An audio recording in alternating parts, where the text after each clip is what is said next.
If you have clicked on this video, I assume you are a parent or an educator who wants to learn more about what right brain education is, why it is important, and how it can boost your child's brain development. If this sounds like you, then keep watching because in today's video, we are going to talk all about right brain education, what it is, the history behind it, and the difference between the two hemispheres of the brain and how they work, and also the benefits and even the limitations of using right brain education with your child. Hi there, this is Grace. Welcome to my channel. This is the first video in the series of videos that I would be doing on right brain education. So if you are someone who's interested to learn more about right brain education, how to practice right brain education with your child, then I highly suggest you go ahead and hit the subscribe button and also hit the bell icon so you get notified when I upload the next video in this series. All right, let's talk about what is right brain education. Well, right brain education is a method of teaching that focuses on stimulating the right hemisphere of the brain to enhance some really cool right brain functions such as high-speed processing, visual memory, creativity, imagination, and holistic thinking, and so on, especially during the early years. Now, if you are someone who wants to learn more about right brain education than the definition that I just gave you, then continue watching. But if you're someone who's like, nah, I'm good with the definition, I'm not a history person, then go to this section of the video to learn about the two hemispheres of the brain and how they work. Now, if you haven't skipped to this section of this video and you're still here, then let's talk about the history of right brain education. So you see, the term right brain first gained popularity in the 1960s when researchers like Roger Sperry, who was an American neuropsychologist and Nobel Prize winner, discovered that the brain can be divided into two hemispheres, and each hemisphere of the brain has distinct functions and operated independently of each other. This concept of split brain was a major breakthrough in the field of neuroscience. You see, after the concept of the split brain became popular, many people started to build on it. For instance, in the 1970s, Makoto Shichida, an English teacher in Japan who had been teaching children of varying ages from toddlers to teenagers, noticed that younger children found it easier to learn. So he conducted his own research on brain development and teaching techniques for a span of 25 years. By the end of 25 years, he developed an educational method called shichida method that focused on stimulating the right hemisphere of the brain in babies and young children to facilitate the development of all those cool right brain functions, something that we will learn about in the next section of this video. In the following decades, people like Hirota Henmi and Ruko Henmi from Japan developed the heguru method, which is a more refined and enhanced right brain education program as we know it today. Apart from Shichida and the Henmis, another prominent figure who is my favorite is Glenn Doman. Now, what is so interesting about Glenn Doman is he began by providing educational programs for children with severe neurological disorders and brain injuries. And as he was helping these kids overcome severe neurological disabilities, a question that really bothered him was, when these kids with major challenges were able to progress rapidly, why weren't typically developing children not progressing as much? Now, around this time, parents who brought their typically developing children along with their siblings who had severe neurological disorders and brain injuries observed that their typically developing children exhibited some advanced learning and development. Now, this got Glenn Doman thinking in a whole new direction. And so he created a curriculum for those typically developing siblings of children that he worked with. And guess what? The results were mind-blowing. So in an attempt to spread the news, he wrote lots of books like How to Teach Your Baby to Read, How to Teach Your Baby Math, How to Multiply Your Baby's Intelligence, and so many other books, which popularized his ideas and techniques in early learning and brain development, particularly in right brain training. All right, now that we spoke about the history of right brain education, let's learn about the two hemispheres of the brain and how they work, how they are different from each other. You see, according to the latest neuroscientific research, the human brain can be divided into two hemispheres, the left hemisphere and the right hemisphere. You see, at birth, the human brain has little or no information about the world around, which means in order to function efficiently, it needs to gather useful information about this new world that it is born into. So the first 3 years is spent gathering information, obviously. So the left hemisphere of the brain, otherwise called as the logical side of the brain, is very analytical in nature. It requires information about the world to function efficiently. Like, for instance, in order to help you determine which product is the best when you go for grocery shopping, well, you need to know about the difference in price in the market. If you don't have that piece of information, you would not be able to come to a conclusion. However, the right hemisphere of the brain, otherwise known as the genius brain, well, it does not need information about the world as much as the left brain does, because it is very intuitive in nature. Like, for instance, how many times did you have this gut feeling, like you don't know why you made that decision, but you felt that way?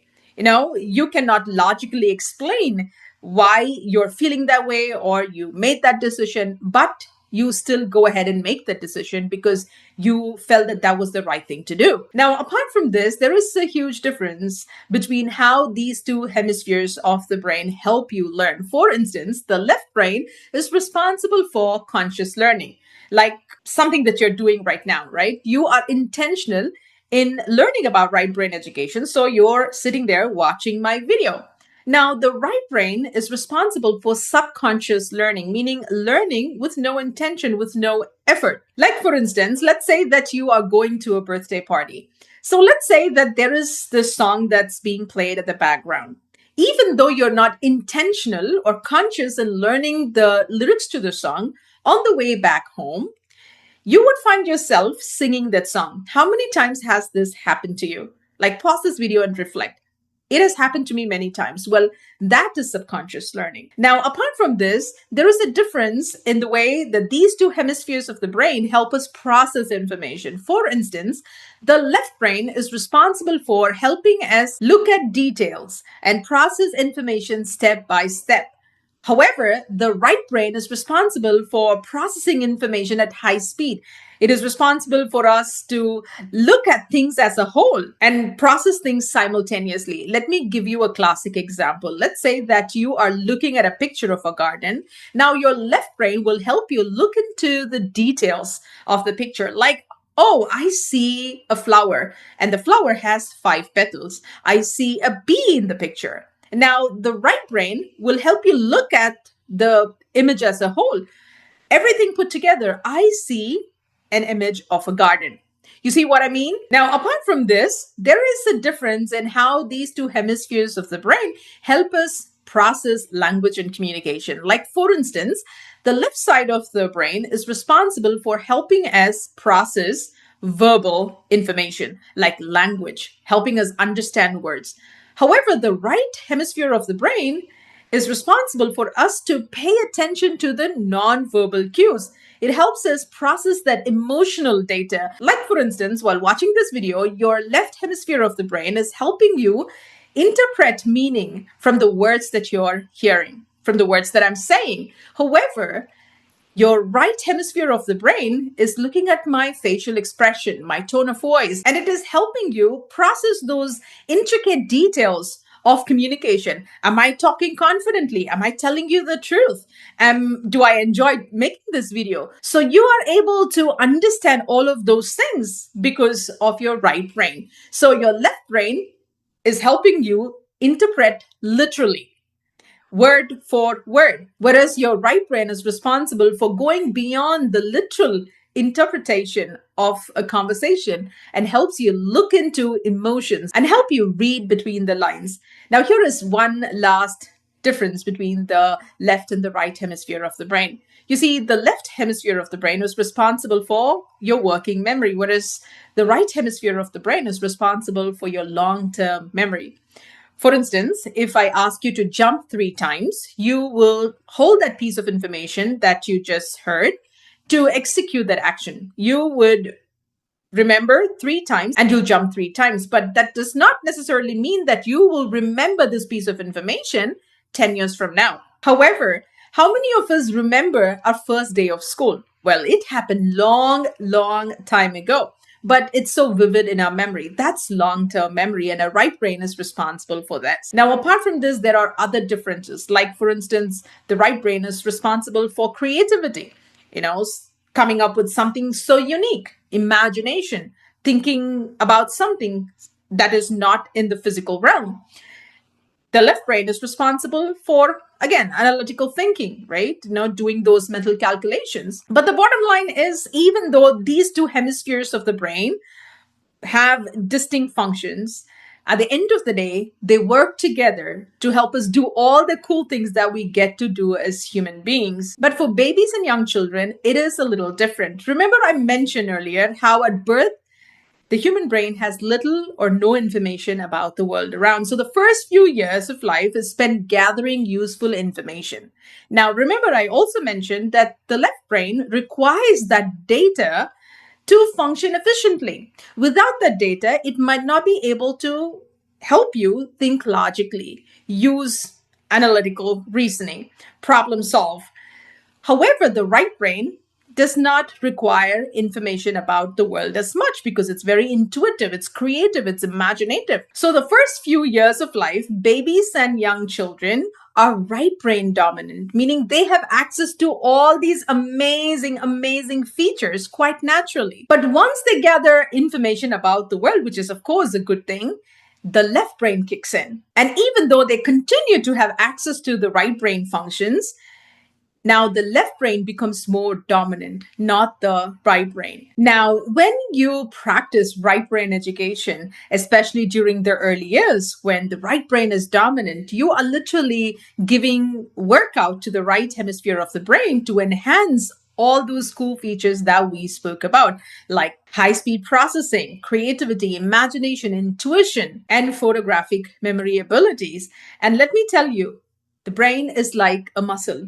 The more often you work it out, the more stronger and efficient it gets. So when you are intentional in stimulating these natural functions of the right brain during the early years, your child is going to reap the benefits for his or her life because the first 3 years set the foundation for all there is to come. Now, having said that, there are certain limitations with respect to right brain education, and it is important that you need to know. The first and the foremost thing is, even though right brain education is quite popular these days, there is still not enough scientific data. So right brain education remains somewhat controversial within the scientific community. Now, here is the second thing that I want you to know, which is important. You see, even though right brain has some really cool features, it does not mean that we need only one hemisphere of the brain. At the end of the day, as I mentioned earlier, these two hemispheres of the brain work together to help us do all the cool things that we get to do as human beings. A common mistake that parents do is, especially during the early years, they focus more on right brain education. It's all about flashcards, it's all about those activities,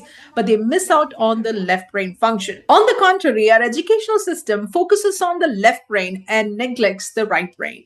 But I'm sure you would agree with me when I say that it is important that we strike a balance and set an intention to be intentional in stimulating both hemispheres of the brain. And that is why in our Baby Genius program, we take a holistic approach to accelerate early brain development by helping parents stimulate both sides of the brain while also supporting the growth of all 6 major areas of development in early childhood. But not just that, at our Genius Nurturer community, we strongly believe that all these early brain stimulation, even though they are super duper crucial, they are not enough because a child's brain development is influenced by other major factors such as the parent's own emotional well-being, their mindset, their parenting skills as to how they discipline their child positively, how they communicate their child positively, how efficient are they in creating healthy habits. But sadly, not many people are talking about it. So if you are an expecting parent or a parent of a child between ages 0 and 3 who wants to take a holistic approach to accelerating your child's whole brain development, then go ahead and check out our Baby Genius program. All the details are in the description below. I have also included a 20% coupon code, something that I only give to parents who attend my webinars. But I want to gift you that coupon code because you are a serious learner. You did not start this video, but you stayed until the very end of this video. Anyway, having said that, thank you so much for spending this time watching my video. I sincerely hope you found this video useful. Again, remember, this is the first video in the series of videos that I will be doing on right brain education. So if you haven't subscribed already, go ahead and hit the subscribe button, because the next video is about how to practice right brain education at home with your child. So you don't want to miss that video. Go ahead and hit the subscribe button, and also don't forget to hit the notification bell icon so you don't miss out on that video that I would be uploading shortly. With that said, once again, thank you so much for watching this video. I truly appreciate you being here. Take care, and I'll see you again soon.